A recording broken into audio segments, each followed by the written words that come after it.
Alhamdulillah Wahidul Qahhar Mulijil layli fin nahar Mulijil nahar fil layl Tabsiratan wa dhikra li ulil basairi wal absar Ashhadu an la ilaha illallah wahdahu la sharika lah Syahadatan tuslihu min fasadil af'al وأشهد أن سيدنا ونبينا ونور قلوبنا محمدا عبده ورسوله وصفيه وخليله سيد الدالين إليه وأكرم الخلق إليه صلى الله وسلم عليه وقد أتانا خادم الرسالة بكل ما جاء به من حالة فأما كل خلق في الدلالة فأشرقت مناهج الكمال فكله فضلا أتى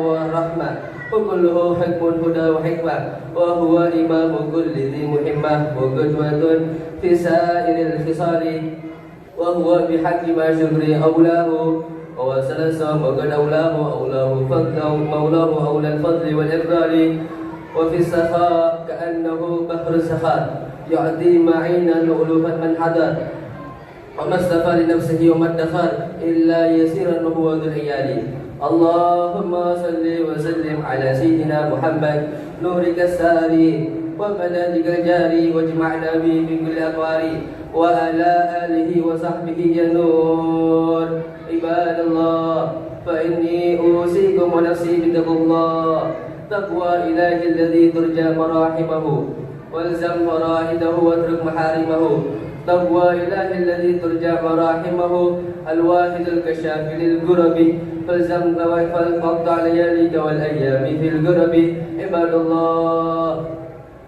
Wahai para hamba-hamba Allah, sesungguhnya rahmat Allah, kasih sayang Allah, cinta Allah itu dekat dengan mereka yang memiliki takut kepada Allah Jalla Jalaluhu wa ta'ala azamatuh. Ibadallah, sesungguhnya Allah menyeru kepada seluruh hambanya, hamba-hamba yang beriman kepadanya, hamba yang meyakininya, seruan sepanjang masa. Ya ayyuhalladzina amanu ittaqullaha haqqa tuqatih wa la tamutunna illa wa antum muslimun. Wahai para hamba-hambaku, seruan Allah dalam ayatnya, berimanlah kalian kepadaku, takutlah kalian kepadaku, takwalah kalian kepadaku, dan janganlah kalian mati kecuali dalam keadaan menganut agamaku. Firman Allah Jalla Jalaluhu wa ta'ala azamatuh. Ibadallah, ketahuilah sesungguhnya seseorang tidak akan mencapai hakikat takwa, seseorang tidak akan memiliki takut yang sebenarnya kecuali apabila mengikuti apa yang diajarkan oleh Nabi Muhammad sallallahu alaihi wa ala alihi wasallam. Sebagaimana An-Nabi sallallahu alaihi wa ala alihi wasallam, beliau mengajarkan mengenai takwa, iman dan takut kepada Allah. Apa yang beliau katakan? At-taqwa hahuna, at-taqwa hahuna, at-taqwa hahuna, wa yusiru ila sadri as-salas. Takwa itu adanya di sini. Takut itu adanya di dalam sanubari seseorang. Takwa itu adanya di dalam hati. Dan ketika menyebutkan hadis ini, An-Nabi sallallahu alaihi wa ala alihi wasallam, beliau seraya menunjuk ke dadanya. Nah, dada Nabi Muhammad adalah dada yang telah disucikan oleh Allah Subhanahu wa taala. Dan dada Nabi Muhammad adalah dada yang disebut oleh Allah di dalam Al-Qur'an. Alam nashrah laka sadrak. Sungguh bukankah kami telah mensucikan, telah melapangkan dadamu wahai Muhammad? Firman Allah Jalla Jalaluhu wa ta'ala azamatuh. Maknanya apa? Maknanya seseorang tidak akan memiliki takut kepada Allah, seseorang tidak akan memiliki hakikat takwa kepada Allah, melainkan apabila hatinya memiliki koneksi yang erat kepada Nabi Muhammad sallallahu alaihi wa ala alihi wasallam. Ibadallah, sesungguhnya Allah telah melantik Nabi Muhammad sebagai imam segala imam, imam seluruh imam, imamun alal itlaqi fi kulli hadrati, sehingga Allah mengatakan, laqad kana lakum fi rasulillahi uswatun hasanah. Sungguh telah kami jadikan Rasul dari kalangan kalian, yaitu sebagai suri tauladan contoh yang baik. Sehingga di antara kalian apabila ingin memiliki koneksi yang cepat kepada Allah, maka ikutilah sebagaimana Nabi Muhammad berjalan di jalannya Allah. Apabila kalian ingin berinteraksi, maka berinteraksilah seperti interaksi Nabi Muhammad. Apabila kalian ingin mengambil ilmu, maka ambillah ilmunya Nabi Muhammad. Dan jika kalian ingin memiliki hakikat takwa, ingin memiliki ketakutan yang sesungguhnya, maka ambillah takut Nabi Muhammad sallallahu alaihi wa ala alihi wasallam. Sehingga dikatakan mengenai takwanya Nabi Muhammad, beliau mengatakan sendiri sebagaimana dikatakan oleh ulama bahwa takut itu keluar akan ada di diri seorang, yakni min samaratil iman, setelah dia meyakini akan adanya Allah jalla jalaluhu wa ta'ala azamatuh. Nabi Muhammad mengatakan, ana a'lamukum billah wa atqakum bih. Saya adalah orang yang paling kenal dengan Allah. Saya adalah orang yang paling ma'rifat billah dan orang yang paling mengenal takut kepada Allah jalla jalaluhu wa ta'ala azamatuh. Nabi Muhammad orang yang paling takut, akan tetapi kita yang kurang takut kepada Allah, kita yang kurang ajar kepada Allah jalla jalaluhu wa ta'ala azamatuh. Waliyadzubillah.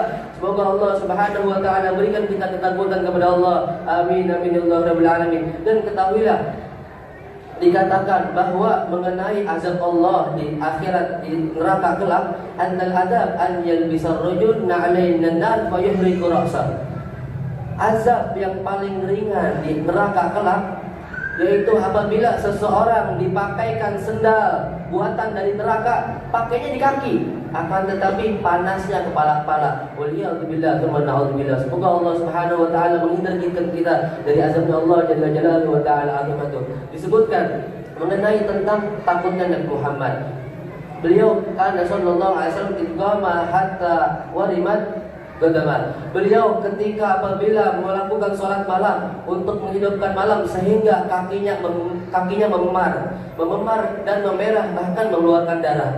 Lalu sang istri bertanya, ya Rasulullah, lima fa'alta hadza faqad ghafarallahu lak ma taqaddama min dhanbi wa ma ta'akhkhar.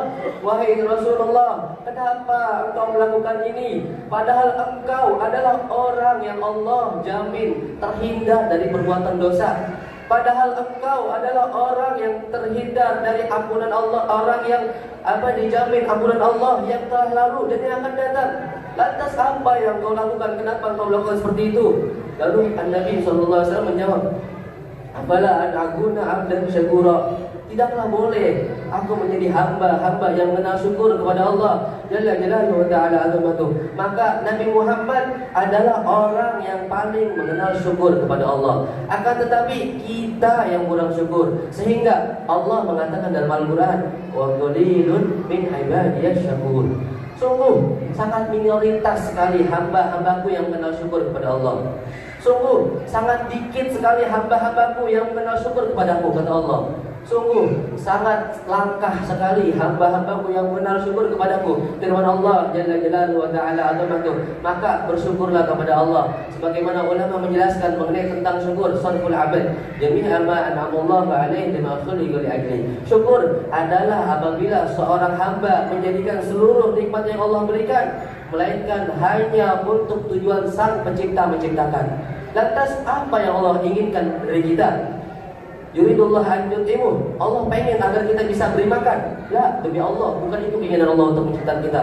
Wa ma khalaqallahu hadza batila subhanaka faqina adzabannar. Allah menciptakan kita tidak sia-sia. Lantas apa yang Allah inginkan dari kita? Yuridullah an rizqu. Allah ingin agar kita bisa memberi Allah rezeki, agar kita bisa memberi rezeki Allah. Lah, bukan itu yang Allah inginkan. Sebagaimana Allah katakan, Allah inginkan wa ma khalaqtul jinna wal insa illa liya'budun. Aku menginginkan kalian, menciptakan kalian melainkan hanya untuk tujuan mengabdi kepadaku. Firman Allah jalla jalaluhu wa ta'ala azamatuh. Ibadallah, semoga kita termasuk hamba-hamba yang syukur dan mengenal takut kepada Allah. Innallaha qala ta'ala bi qawlihi tanzil matadun. A'udzu billahi minasyaitonir rajim. Bismillahirrahmanirrahim. إنما يوفى الصابرون أجرهم بغير حساب. بسم الله الرحمن الرحيم. ألم نشرح لك صدرك ووضعنا عنك وزرك التي أنقض ظهرك ورفعنا لك ذكرك فإن مع العسر يسرا إن مع العسر يسرا فإذا فرغت فانصب وإلى ربك فارغب. بارك الله لي ولكم في القرآن العظيم ونفعني به في الآيات الحكيم وتقبل منا من تلاوته إنه هو السميع العليم. أستغفر الله لي ولكم ولسائر المسلمين فاستغفروه إنه هو الغفور الرحيم.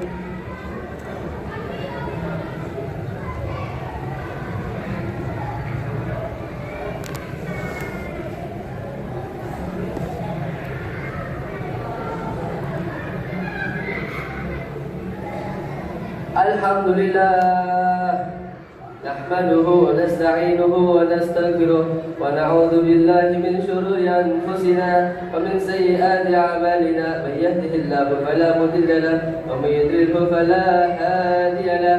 أشهد أن لا إله إلا الله وحده لا شريك له وأشهد أن محمدا عبده ورسوله.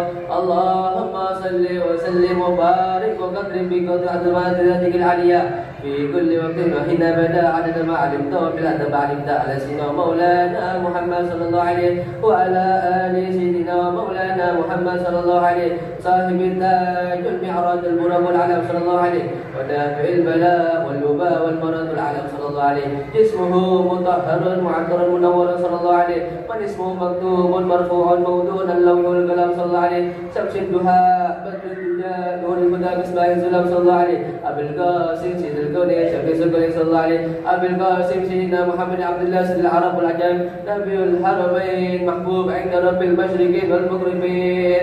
عباد الله فإني أوصيكم ونفسي بتقوى الله. عليكم بتقوى الله في سر والعلن وقلبك نذبه من الرجس والقدرات وخالفها والنفس التي ليس قصدها سوى جمع الدار التي حسبها المحال.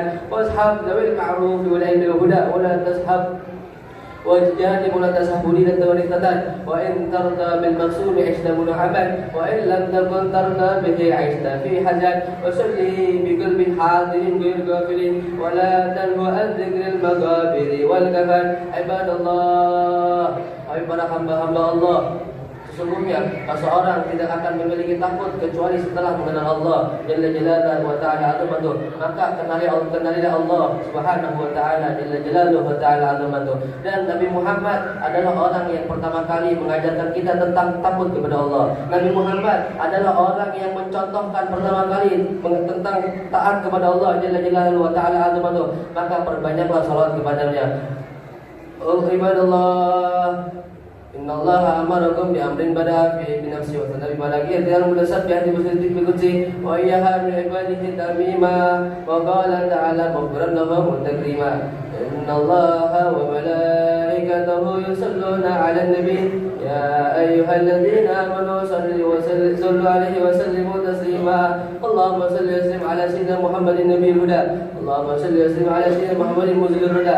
Allahumma salli wa sallim 'ala sayyidina Muhammadin abdika wa rasulika nabiyil ummi wa ala sayyidina Muhammad wa azwajihi wa zurriyyatihi kama sallaita 'ala sayyidina Ibrahim wa ala sayyidina Ibrahim innaka Hamidum Majid. Wa barik 'ala sayyidina Muhammad wa ali Muhammad kama barakta wa azwajihi wa zurriyyatihi kama barakta 'ala sayyidina Ibrahim wa ala ali Ibrahim fil alamin innaka Hamidum Majid. Warda Allahumma 'ala al-khulafa'ir rasyidin sayyidina Abu Bakar wa Umar wa Utsman wa Ali wa anil Hasan wal Husain wa ummihima Fatimah az-Zahra wa an ammihima Hamzah asinan sayyidina Hamzah wa Abbas wa an ummahatil mu'minin Sayyidatul Sayyidina Khadijatul Kubra wa Aisyah Ridha wa an Baqiyat Ummatul Mudin wa an tabi'in tabi'in lahum bi ihsanin ila yaumiddin. Allahumma hdina fi man hadayt wa 'afina fi man 'afayt wa tawallana fi man tawallayt wa barik lana fi ma 'atayt wa qina sharra ma qadayt. Allahumma a'izzal Islam wal muslimin wansur al-Islam wal muslimin wa dhil syirka wal المسلمين واهلك اعداءك اعداء الدين. اللهم اغفر للمسلمين والمسلمات والمؤمنين والمؤمنات الاحياء منهم والاموات يا قاضي الحاجات اغفر الذنوب والخطيئات يا ارحم الراحمين. عباد الله الله تعالى أمر بأمر بدأ به إن الله تعالى أمر بالرزاق إن الله يأمر بالعدل والإحسان ويجزي الله الخير والحسن والمنكر والبغي يعظكم لعلكم تذكرون فاذكروا الله العظيم يذكركم واشكروه على نعمه يزدكم ولذكر الله أكبر.